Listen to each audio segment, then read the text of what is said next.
Nagsagawa ng inspeksyon ng mga opisyal mula sa Department of Public Works and Highways, pamahalaang panlalawigan ng Davao del Sur, LGU Matanao at DepEd Davao del Sur sa Gumuhong Gusali at iba pang napinsalang pasilidad sa Matanao National High School bunsod ng malakas na lindol noong June 8, 2026. Sa isinagawang pagbisita, inihayag ni Vice Governor Mark Douglas Cagas ang paglalaan ng 41 million pesos para sa pagpapatayo ng dalawang palapag na gusaling may 16 na silid-aralan sa Matanao National High School at 21.3 million pesos para sa dalawang palapag ng gusaling may 8 silid-aralan sa Matanao Senior High School. Ang kabuoang 62.3 million pesos na pondo ay nakalaan para sa rehabilitasyon ng mga paaralang naapektuhan ng lindol at upang matiyak ang ligtas at tuloy-tuloy na pag-aaral ng mga mag-aaral.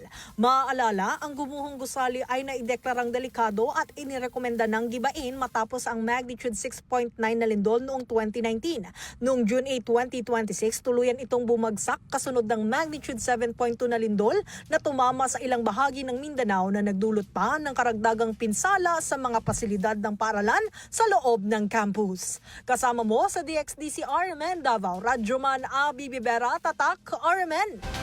RMN, Tutok, Lindol.